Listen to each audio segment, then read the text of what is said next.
Welcome back to the Legal Weekly Wine, where we discuss the U.S.'s hottest legal topics every week. And today we are going to be talking about Bryan Kohberger and the Idaho college quadruple murder. Yes. We are finally talking about it. It's taken us a while, but we've decided now is the time. This is the week. We are going to hit several topics with it. We're not going to go through a full case analysis, but because we're talking about the legal issues, we are going to talk about the probable cause warrants that have come out, the preliminary hearing, which has been a little bit of an odd piece in the legal world, some media coverage, as well as possible jury selection for later. Yes. I think that's it, right? I think so. We're going to try to keep it contained. This is one where, kind of like Gabby Petito, where we may have several episodes, but we want to start talking now that it's more of a legal piece versus just the crime piece, which is legal. But anyway, the legal wranglings, the legal maneuvering, the legal plays, it's time for us to talk about it and see what happens next. We will absolutely pick it back up for preliminary hearing, but God, it looks like that's going to be in June. Shockingly. Yeah. So anyway, we are the Legal Weekly Wine. I'm Virginia Tehrani. And I'm Chelsey Rogers. And we are part of Tehrani Law LLC, because you never need a lawyer. Till you do. And we have shirts. Twinsies. I don't know how much you can see with my glasses or my glass. Let me just... Whoop. Chelsey's really showing off, but we finally have shirts, our branded shirts with our purple colors. So we're a little purple on purple. Matchy. We're going to see how it goes, but it is happy hour. And we are going to enjoy happy hour in our shirts because they're actually super comfortable. I know. I'm very particular about my t-shirt selection, but these have fit my qualifications. It's like a heathered purple situation. Yeah. The writing is really cute and it's not scratchy. Right. And the shirt overall is very, very soft. It's 10 out of 10. Yes. WhatsApp Promotions did the shirts for us, my friend Sean Stanfield, but honestly, they're almost more like sleep shirts. Oh, yeah. They're pretty enough and nice enough to wear on camera, which we love, but I could honestly just sleep in it. This is it is like a very soft. It's very soft. I love it. Anyway, we're going to see how it goes. We're very excited. Maybe get some more, and we're going to drink for happy hour. Grab a glass of the wine that you like, maybe one that we're drinking, but if not, grab one that you like. If you don't like wine, grab a beer, but it's happy hour. Let's enjoy it. We are doing another Moscato. We have a theme and a trend on our show. Yeah. What is our theme? Sweet wines. Oh, well, that's true. I think that is our trend. We do seem to have sweeter. We've talked about this before. I know. I think it's sweet tea. It's like because it's like a little treat, right? It is. Yeah. At the end of the week, it is more like a little treat. But yeah, we are tending toward these sweeter wines. Next week, we're going to try not to. Okay. But this is a Moscato. It's a Moscato d'Asti. A Bartonura. I was gonna say the bottle's super pretty. I don't know if it's gorgeous. The color is picking up on the camera, but it's really pretty blue. With all our purple, but it is. It's a gorgeous blue. It's even got the map of Italy on it. This is a 2021. It is an Italian wine. My husband and I drink a lot of Moscatos, clearly. So we're sharing our stash, so to speak. You can see the wines on our walls. We're starting to go through those, but we have selected them, and they tend to be these Moscatos.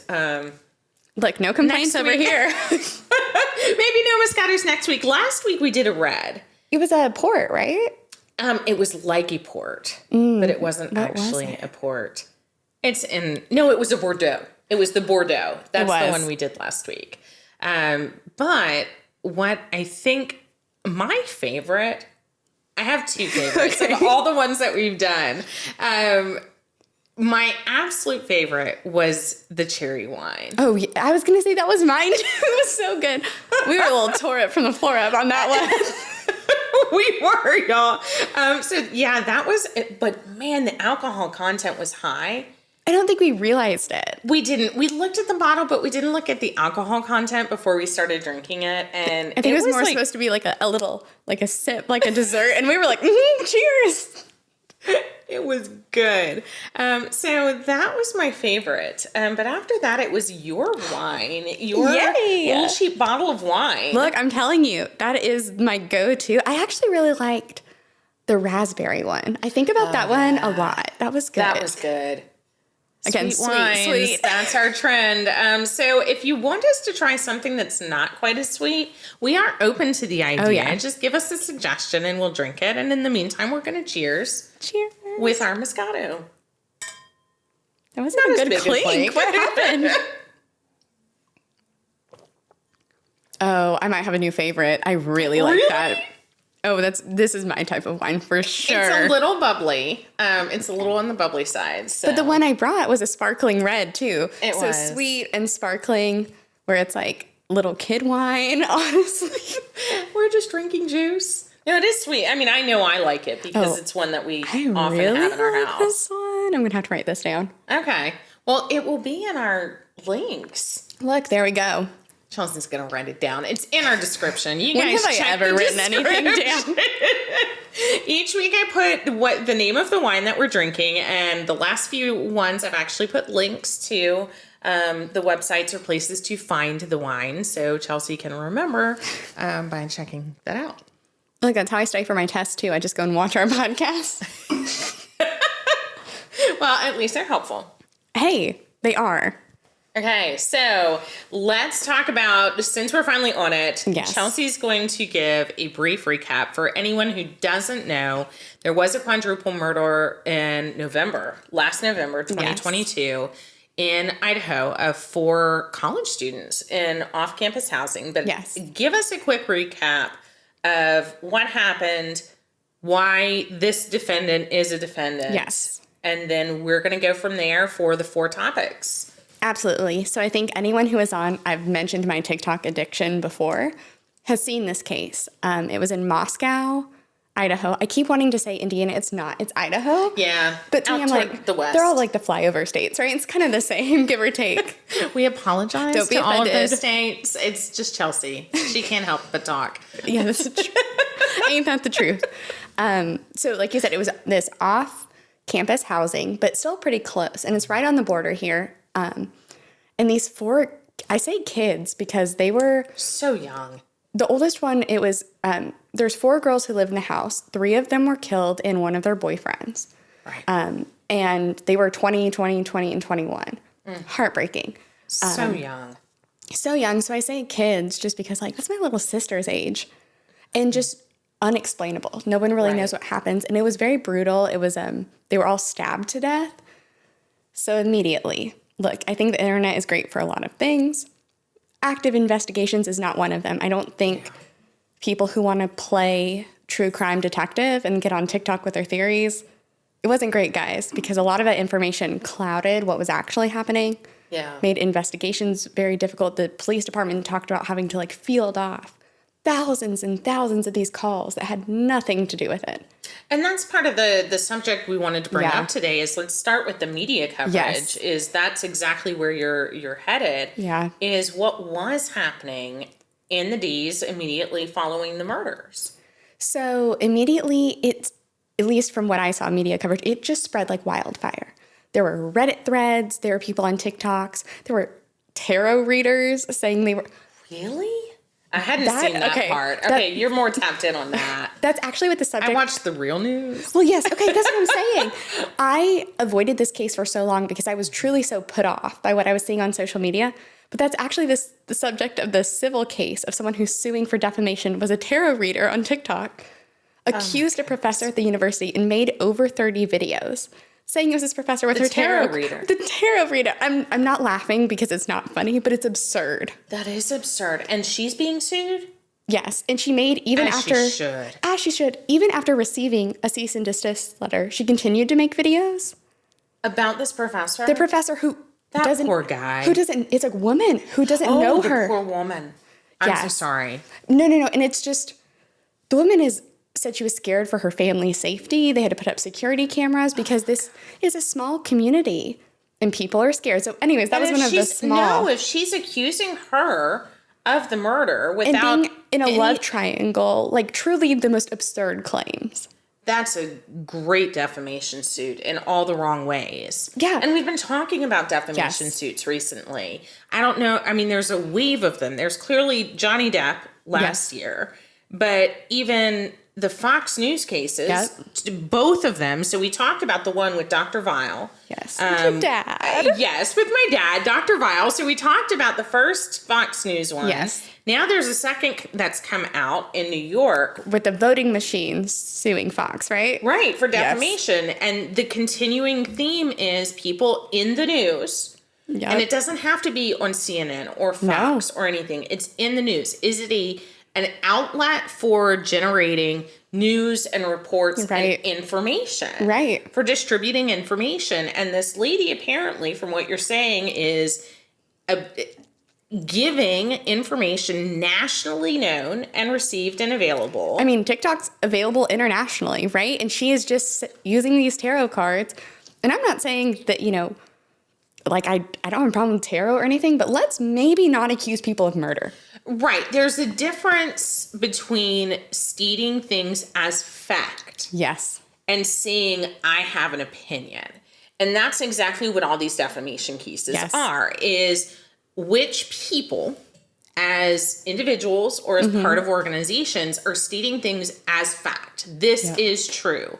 This is how it happened. This is who did it. Yeah. Versus, you know, hey, I think this is weird. I think there's something fishy with it. There are different statements that you can make. Yeah. Other than asserting something is true that you either know is false, right, or it's this reckless disregard to its truth or falsity. And that's where we're getting multiple defamation suits before. And it's really picking up in the country where I can't remember the last one. I was going to say, now that I think about it, with it being so common, like I'm pretty sure in torts they were like, you're never going to see any of these. I've never had one. But they're popping up. I know. I've been practicing for 17 years, and a lot of my practice has been in civil law. Yeah. And I've never had one. I feel like it would be kind of, personally, I would really love to have one of these cases. I think it would just be really fun. So in a legal, yes, okay, not that I want people to be case. Well, but let's face it, we're lawyers for a reason, right? Because we like what we do. And everybody who has a job, you should like what you do. Yeah. And a lot of attorneys don't, but a lot of other people don't either. I like what I do. I find it interesting. And if I didn't find it interesting, then that would be awfully sad. That's what I'm saying. Look, I know I won't have the experience, but after I pass the bar, if somebody has one of these cases, come talk to me and I will be inexperienced. Let's do it. Look, I'm saying. I have 17 years. We're reading more and more and more. You know, it takes a trial attorney. Yeah. And that's what we are. Look. Okay. So from your mouth to God's ears. If you have a defamation case, call us. We would be happy to help. Yes. But so tarot card reader. And that was just one of many, to be clear. That one to me just stuck out because of its true absurdity. And even after being contacted and being like, hey, quit it, they didn't. Absurd. But this seemed to be a theme that, like I said, there were these Reddit threads, people pretending that they were, you know, Olivia Benson on SVU to a point of just clouding the real investigation. However, the smoke had kind of cleared, and what it seems now that we know is that they had their eyes on the suspect pretty close to the beginning of the investigation. It didn't take them long to find him. I believe he was arrested beginning of January. I think that's right. I know there were 2 other locations between Washington State and Pennsylvania. Yes. So the suspect who's been arrested is Bryan Kohberger, who is a PhD student at Washington State. In criminology. Now, this is very interesting to me. Because you're like, He's also applied, previously had applied for an internship type position with like a local police department, and he wrote an essay for that. And in that, he was talking about teaching local, or not local, but sort of rural police places. What is the word I'm looking for? Departments. Places. Yeah, there's places where where the people go that have where they congregate with badges and guns. I'm sorry. Love it. Yes, those places. Teaching them about using cloud-based sort of surveillance and how to get like Ring cameras. I don't know the terms for it. I'm butchering it, but sort of that electronic sort of data and investigation. Yeah. It seemed he had some sort of expertise with like cloud software in particular, is my understanding, which is just terrifying when you think about someone who has that deep of an understanding and then decides to commit a crime. Yeah. But people like that also, and this is my 2 cents, they always think they're the smartest person in the room and they rarely are. Right. So I'm hoping that he will just overplay his hand. Yeah, we're going to see. So it really, the investigation seems to be difficult because there isn't a strong link between Kohberger and these victims. So yes. So at first, prior to everything being released, it seemed really strong from what I was seeing in the media, right? They were talking about, oh, they found DNA. Oh, the surviving roommate saw him. Which, how terrifying. I mean, thank God somebody lived, but to be the one who survived, and as I understand it, he walked past her. That's what my understanding is, too, is that the way the house is set up, and I remember these houses in college, is that, it's a place where people congregate frequently, but it's also sort of on a hill. So I believe she was kind of in the basement floor, but from one side, that's like the first floor, and the people who were killed were on the second and third floor. But that seems to be the account, is that he walked past her, she's poking her head out, right out the door. Right. So how is he linked? So and I thought it was strong until I started looking at sort of the affidavit. There is DNA, but it seems to be possibly like touch or transfer DNA. So not necessarily the strongest. I don't know a lot about this. We haven't gotten to it in my classes yet, but I thought that would be strong, right? Like his DNA is there. It's strong. But at least one of the sort of like hot takes from defense attorneys I was seeing is that, well, how long has it had his DNA been on this item? Okay, but yes. You know a lot about this, right? Why would his DNA be on an item in that house at all? Right. Okay, so how long had it been in there? Fine. Well, who else would have had it? Right. And how would it have gotten in their apartment? Did he sell it? I mean, there's no information that he's selling or trading knives. It was like a sheath situation, right? Right, a sheath for a knife, and it appears from the reports that they were killed by some form of sharp object, presumably a knife or two, and that at least one sheath was found there, and the sheath has touch DNA or some type of DNA that they've recovered that they've traced through, I think, genetic backlinking. Yeah, so my understanding is that it was first traced to like a male relative of his, and then from there narrowed down.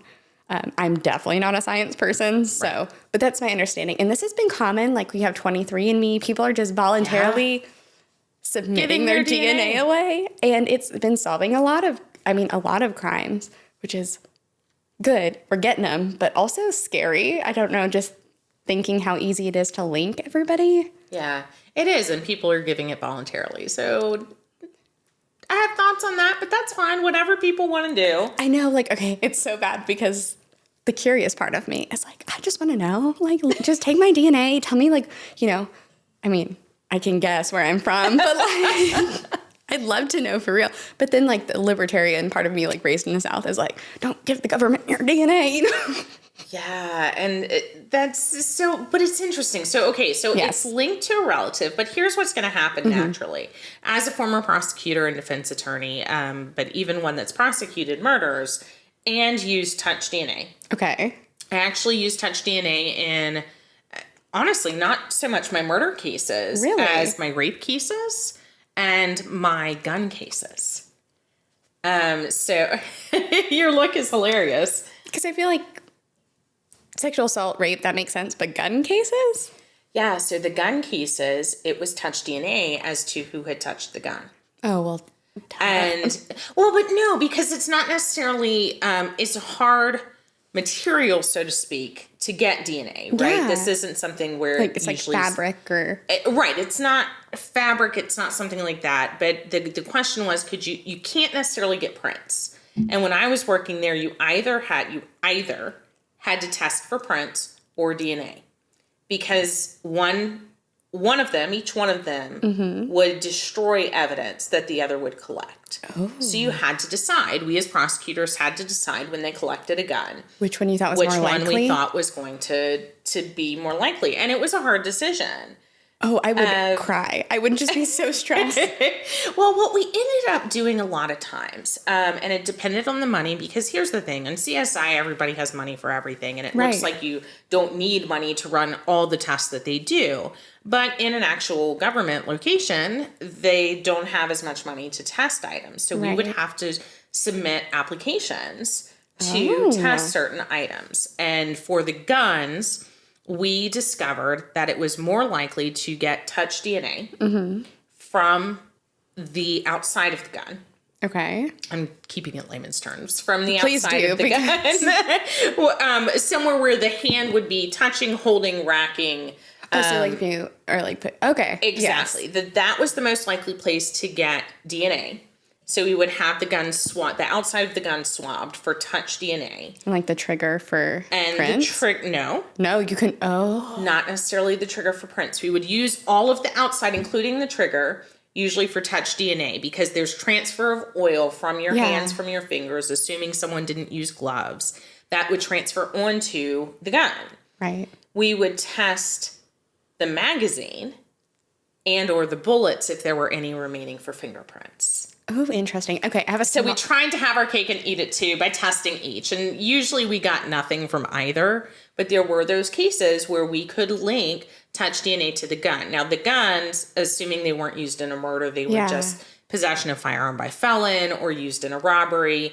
Those were the ones where, like this defendant, Kohberger, they're like, well, I got to touch that gun anytime. Right. Okay, well, maybe. But in Kohberger's case with the knife sheath, who's going to touch a knife sheath that ends up at a murder scene when he lives in Washington State? Right. So, and this is something I had to look up, is that he technically lives, this is all on the border. So it's very close. It's, I think, like a 10-mile radius. Fair enough. All of it, but still. So not as far as it seems. But interesting. One small tangent. I have a question for you that you brought up, and I can't let it go. When you're talking about you had to choose DNA or fingerprints. No, it's okay. How did that impact Brady violations? Like, did the defense get any say in how you tested it, if it would destroy the other? Not usually. Okay, sorry. It was my weird tangent question. It's not a tangent question because it's a fair question. And sometimes we wouldn't get to choose. Right. Sometimes it's up to, before we even get there. It's been done because the crime scene techs have done it. The worst case scenario for us as prosecutors was if they had already test fired the gun for ballistics, we were screwed. We couldn't do either. All the evidence that would have been fingerprints, that would have been DNA is gone. So we kept putting, appeals into the departments of, please don't test fire the gun first. Don't do anything to it. Please don't do ballistics first. Do that last. Do something last other than that. But there were sometimes, like you just said to the defense, they did this first. This is outside of our hands. This is normal forensic testing. The crime scene tech, the forensics department, they choose the order. Yeah. Now, there were times that the defense could submit requests for retesting, alternative testing, additional testing, where they could choose, but it wasn't really something the defense could request because whatever our test was, it's still forensic testing. Right. And if it exonerated the defendant and showed up as somebody else's DNA, well, that's good for the defense too. Right. Interesting. Mm-hmm. But touch DNA, in my experience, was extremely valuable.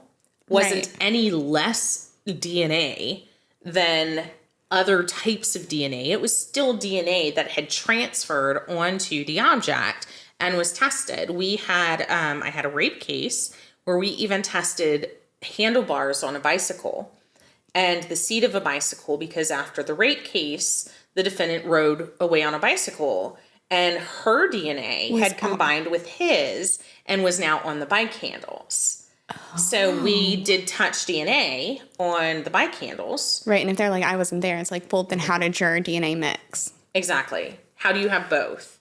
How do you have both of your DNA on the bike handles? So in my experience, as much as the media is saying, oh, well, it's just touch DNA, It's still DNA. It's not just, it's touch DNA, which is being proved to be just as comparable as leaving your bodily fluids. And I think if that was the only piece of evidence. Right. That would be a much different story than where we're at this point.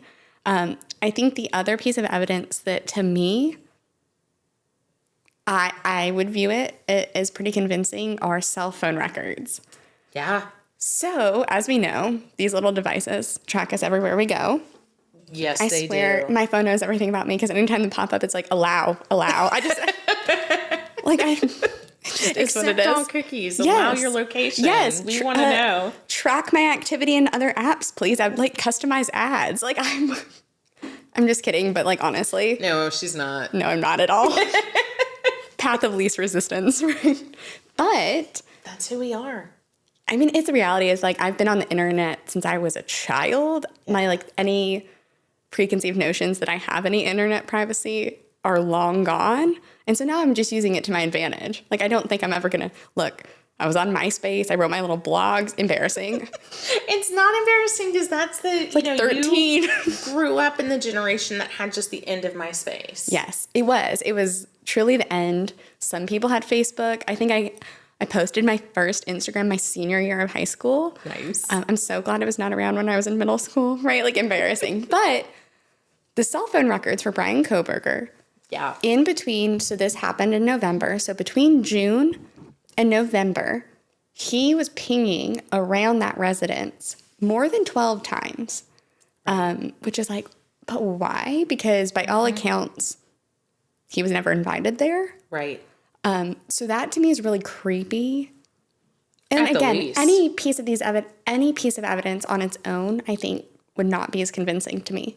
But I'm like, okay, your DNA was there. Everyone's saying you weren't invited. Your phone is pinging there. Right. And You've had no other connection with the house. Right. He's never been allowed in the house, Nope. never visited the house to anyone's knowledge.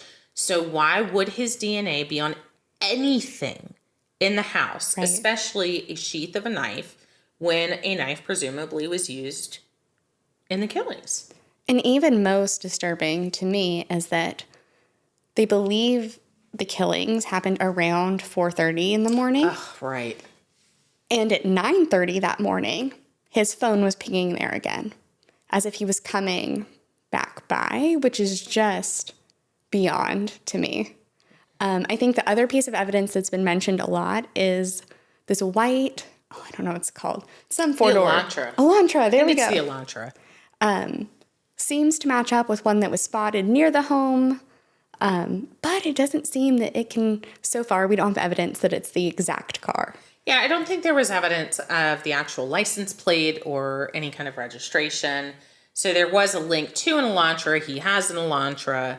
There was video around that they were able to pick up. But I'll tell you, it's all in these search warrants. Yes. That are published. So that's the other thing we wanted to touch on is they have become public. The search warrants for the Idaho home, the Washington residence, his residence. His parents' Pennsylvania residence. Which is why he was in Pennsylvania. So there were 3 different search warrants performed, and then, of course, the arrest warrant. Yes. And each in a search warrant or an arrest warrant, you have to have a statement of probable cause. Right. Someone has to put forward an affidavit. They have to swear under oath that these are the facts as we know them. And as a result of the facts, they are able to conclude that there is probable cause to believe that a search of the residence will produce something, right? And in this case, it was that we believe a search of the residence will produce items like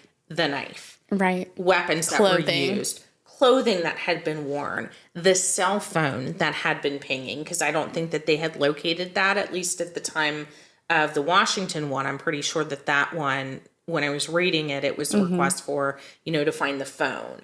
There were requests to search any kind of electronics, any kind of technology for information as to whether certain searches had been made. And they were working with like the cell phone providers too Yes. to get this data, which I think is really interesting. I know there's been a couple cases that are with different cell phone and internet providers about like how and when they provide police information. Right. I always like those kind of cases because I think those kind of represent like walking the line between like what is the public interest in solving crimes versus what is the public interest in privacy. Yeah. So I know AT&T worked with them on this one. I do think one small fact. So they arrest him at his parents' Pennsylvania home, right? Yes. What was he doing when they arrested him, Virginia? I honestly don't know. You're going to have to tell me. This man, as they are going in to arrest him, is wearing like medical like latex gloves and separating out his personal trash from his family's trash and putting it in sealable bags. Now, why would somebody do this? It's really weird. It's really weird, but it makes me think of all the cases where technically, if you put your trash outside, the police can come and get in your trash can and take your DNA. So that's what it's abandoned. That's what I think he was attempting to prevent, was them having access to his DNA. But it's like, my guy, they're arresting you. They're going to get your DNA. Well, the search warrants even included it. So the search warrants included a request to obtain his DNA.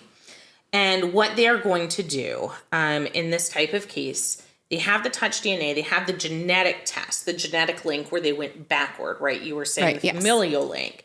But what they're going to do is they're going to use the search warrant to collect his DNA. And do like a direct. And then they're going to use his direct DNA to compare it with the touch DNA. So that way it's not a tangential link where they say, hey, this is how we found him. Right. But this is the confirmation that it's him. Right. Which makes sense to me. And I think there is one last interesting legal maneuvering that's happened. Oh.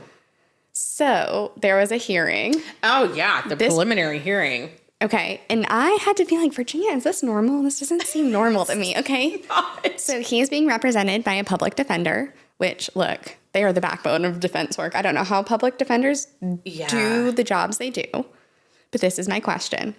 So the defense, as in Idaho, the Idaho defense. His current defense at this hearing said, we're cool if we just push this preliminary probable cause hearing to June. Yeah. And it's March right now. And I think that one was even February. I think that was in the end of February. So I'm like, that usually it's the opposite, right? Like defense is like, let's get this going. Yeah. Why would you push it? It's an odd move. It's a really odd move. So we talked in the Law Unscripted. Yeah. And I think it was part 2 of From Arrest to Trial, what happens in a criminal case. And I'll put a link to that in both the podcast notes as well as the YouTube notes, where what we talked about was exactly this. What is your maneuvering for a probable cause hearing? Yeah. Right? So it goes to if he's arrested under charges, not a grand jury indictment, under basic arrest charges, arrest warrants. Which is what's happened. Yeah, he's put into the lower court and he has to have a preliminary hearing, which just like the search warrants were for probable cause. This is a hearing, a mini trial that has to involve the prosecution putting on enough evidence to show that it's probable that the defendant committed the crimes with which he's charged, which are 4 murders and a burglary. They don't need much. No, they don't. This is not reasonable doubt. That's what happens in the trial. It's just probable cause. And we talked about it before. Usually, if there is sufficient evidence, you would waive this type of hearing. Yes, and that's exactly right. I am shocked. They didn't honestly. waive it, right? No, he didn't waive it. But that's what I would expect, right? I would expect the same. My maneuvering would have been to say, let's waive this preliminary hearing, get it on up to circuit court. I'm not going to waive my speedy trial for circuit court. You guys, good luck getting all the evidence that you need for beyond a reasonable doubt within the however many months it is for the trial in Idaho. Now they have given the prosecution a gift, right? Because the reality is that we're talking about 4 people who were brutally killed. And these are, like I said, kids. They're 20 and 21. That's a lot of data as far as electronic data to be collected, sorted through, his data collected and sorted through. Now they have almost all the time in the world to do it at a preliminary hearing level.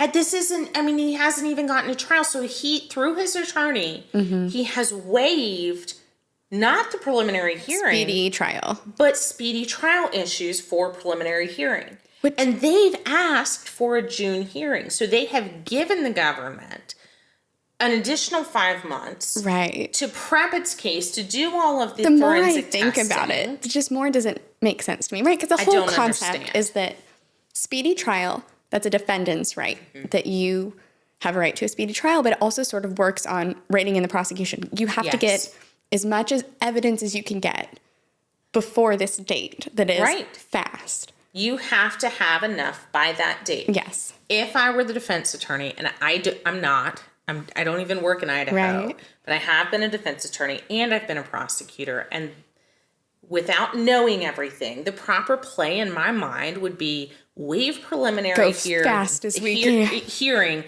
hold them to speedy trial, force them to beg the court for a continuance, but even a continuance still counts against speedy trial unless I make it.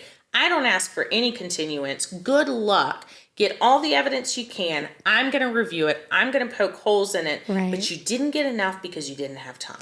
Right, because, I mean, and especially in a case like this, they have to get the evidence, go through it themselves, get the experts to go through it, because all of the evidence that we have so far that we know of is circumstantial. Right.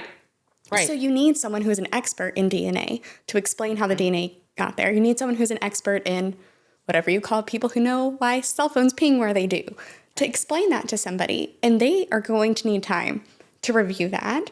So, it's kind of mind-blowing to me that she thinks it's a fight she's going to win because that's the only reason you would do it. If you think your client, they do not have probable cause probable cause to arrest your client, okay, then you fight it at that hearing, right? But if you look at it and you're like, they might not be able to prove it, but they definitely could arrest you on it, why fight it? Save the fight for the trial. Yeah. But she's got to have something up her sleeve. Has to. Right. Because it's such an odd move. I will tell you, I have not seen in my practice of 17 years, I have not seen someone in a murder case. Waive it that long. Yeah. For a preliminary hearing. Waive trial rights, sure. Once you get up to circuit court. But for a preliminary hearing, it's odd. Because in my mind, you get as much as you can from preliminary hearing or waive it and move on. If you hold the preliminary hearing, fine. But hold it within the 14 days. Oh, I have a question. Yeah. Okay, this is a thought that just came to me. And totally shoot it down if it's wrong. Could she do that because maybe she believes that there is something that would exclude a lot of this evidence and she wants time to file motions about that? Yes, but that's not where you would file motions to exclude. Because you're going to have to refight it for the trial. Oh, yeah.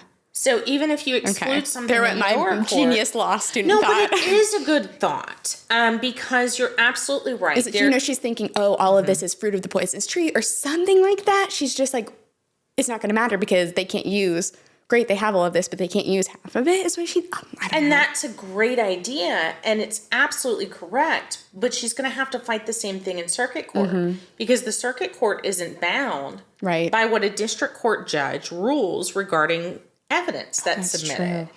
So, yes, it's very possible that she could be working on those motions to suppress evidence, exclude evidence. Yeah.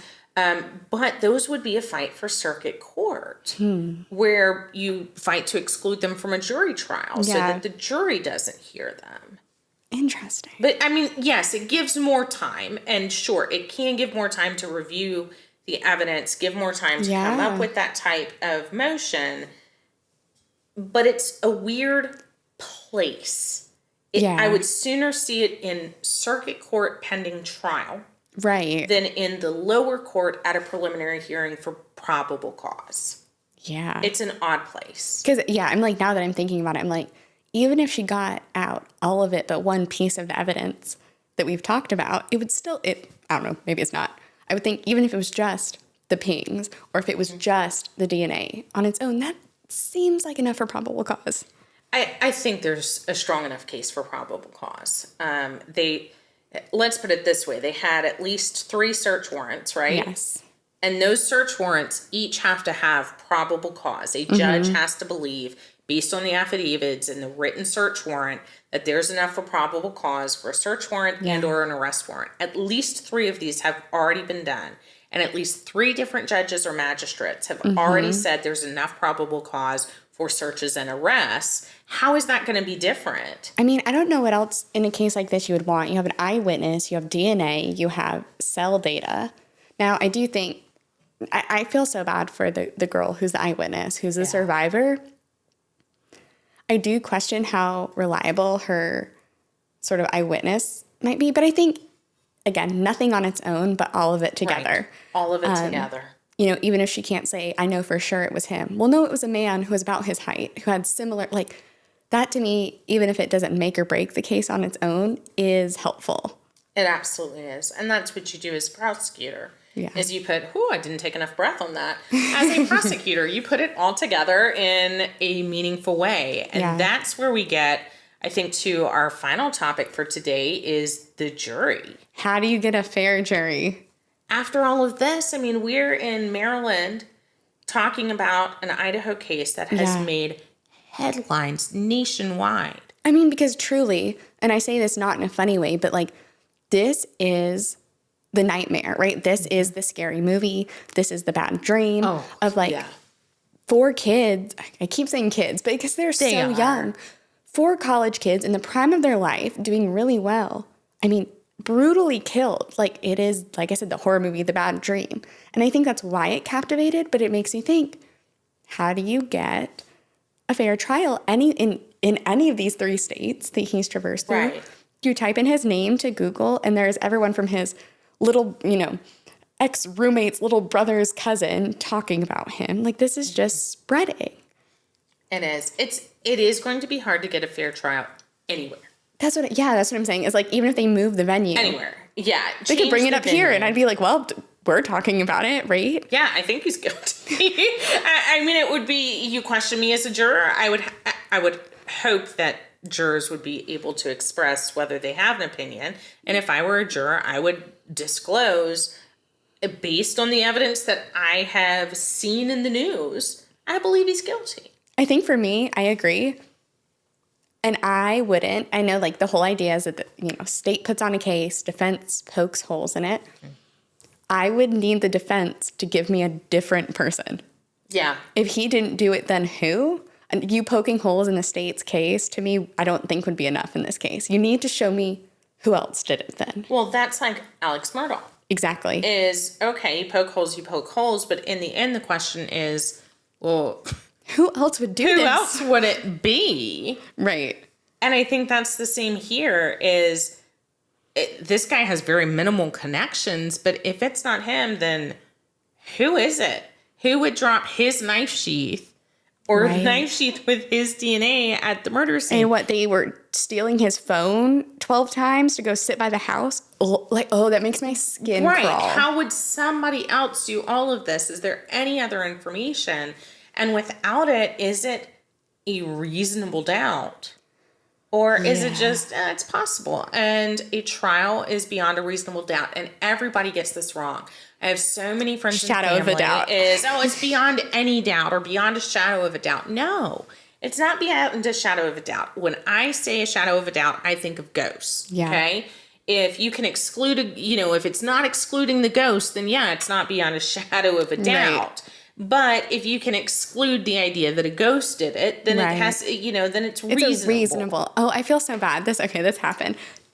Beyond a shadow of a doubt is like a common phrase in English. You hear people say it all the time. I saw this happen a couple times in our trial ad classes. People get very nervous because you're giving these, like, I think our school did great. We had acting coaches. We had formal legal people. So you're really giving like an opening or closing statement. You're this close. And it's 2 people who are like, years and years and years in this profession. I'm only laughing because I did similar things. I didn't say this one, but I did some funky things during these 2. Multiple people. Beyond a shadow of a doubt. And I watched our instructor's face. And you know they didn't mean it, right? They knew what the answer was, but they got so nervous that people would say it all the time. It's not funny, but I'd be like, oh. Yeah, cringe. Ow. Yeah, no. You can't say that. It's not. So, for whatever it's worth, everybody think of it. It's beyond a reasonable doubt, not a shadow of a doubt. and they're going to have a hard time with venue. I don't know that a judge would grant a change of venue because I think there's a fair argument that anywhere you put it is going to have just as strong a reaction. I think we say that with every case, but I think it's becoming more and more true, right? Like as much national coverage as we have. Yeah. Because the world has changed. 50 years ago, then maybe the coverage is, included in that city, that county, and you can move to another county. But now it's everywhere. I mean, it's I my pull whole up TikTok feed. Exactly. It's all I see all the time, all of these cases. And obviously it's because I'm in law school. I also listen to true crime. We talk about stuff on here, but half of my feed are these small little cases from all over the country that I am now invested in. Oh, yeah. And I'm not the only one. In a California case right now. What do I have to do with California? Nothing, but I'm really invested in it and want to know. So that's, I think, the change in law that we've had as to, is there any real good that comes out of a motion to change venue anymore? Right. Or is it almost a moot point now? Okay, I do have one final question. I've taken us on some fun little tangents today, but I was thinking about this. I guess it's a two-part question. Oh, Chelsea. Okay. Look, I'm going to have a little bit more to drink. Perfect. This is not a direct. I have lots of thoughts, right? I have lots of questions. Okay. Then give us just a little more. Thank you. One, have you ever had a case where they sequestered the jury? I have not, no. Okay, so that was the first part of my question. My second part of the question would be, do you think that would help at all in a case like this? Yes. Really? I think it would go nuts, though. If someone tried to lock me in a hotel with these other randos, I will lose my mind. The PC word. Which is why I would not select you as a jury member. Despite my best efforts, they've never let me on a jury. For anyone who ever wants to put together a jury, take a jury, picture. Please put me on a jury. Because this is not a good juror. This is how you get jury nullification. Which is my favorite topic in the world. Yeah. No, I think in this type of case, maybe a change of venue wouldn't help, but a sequestration of the jury would. Really? Because we have in a sequestration, however you want to pronounce it, is when you sequester the jury, you usually also prohibit them from their phones. Yeah. Or at least shut down their apps. So at the very least, they're not getting opinions and commentary during the trial as to the testimony and how other people are interpreting the testimony. Right. They are not going and talking to their family and friends and they're like, oh, you're on that jury, let me tell you my thoughts. No, that at least shuts them out from other people's opinions, where the idea is they can form and keep their own based on what they're hearing in the courtroom. Right, but they're not getting the body language experts giving their hot take on someone's testimony. Yeah. Also, I would be so mad. I would be so mad. Like, how is that not deprivation of liberty? I'm so sorry. It's not for a jury. I would just have to run my mouth so they would give me an alternate. Like, they would take me out, right? You would not be even selected. No, I try. I have no poker face. That's a problem. Because when people are talking, you can see exactly what I think. And that's how I got kicked out. It was some case. It was some case where it was a personal injury case, actually. It was a wrongful death. But it was this company. This is a long time ago in Georgia.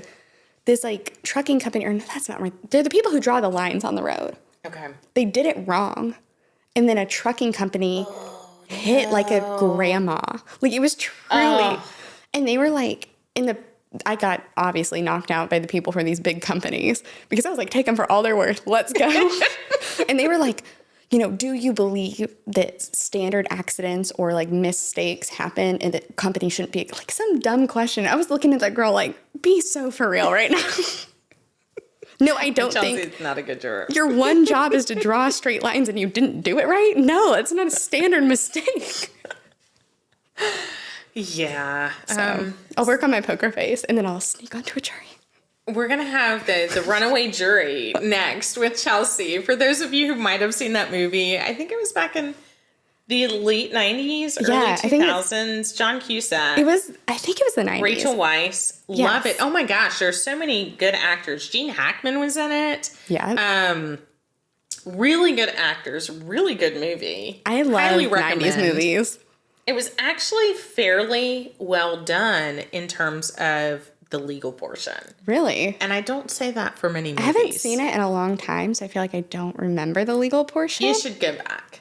Like, I think Legally Blonde is the top tier legal portion, obviously. Clearly. I recommend The Runaway Jury. You should see that. My We're going to cousin try Vinny. that. You know what? As funny as that is, it is one of the other movies that I would say is more accurate for legal proceedings. It's not accurate, but it is more accurate to real legal proceedings. I love the qualification as the girl is the expert. She's like chomping her gum, talking about the cars. Well, love that's it. why she won the Oscar. I didn't know she won an Oscar She for that. did. Okay, that makes a lot of sense. She 'cause did. That was She so won good. Tia Leon. No, it's not her. I can't remember her name, but was she like, won the is Oscar. this a trick question? And it's true of how you certify an expert witness. It's absolutely fascinating. Much better than most. And on that, we're going to wrap it up. Yes. We will keep tabs on this trial. We've got a lot of other things going on. Last week, we did a lot of legal updates for some of the other cases that we've been following. I think we're going to put this in the mix as one of the others now that it's actually in full legal proceedings and not just an investigation. I feel comfortable with us talking about it on the legal side of it. If you have any questions, comments, drop them in the comment section. Give us a like, give us a recommendation for the wine. We love to engage with our viewers when we can. And yeah, I think that's it. I think that's it too. I'm Virginia Tehrani. And I'm Chelsey Rogers. And we're with Tehrani Law LLC because you never need a lawyer Till you do.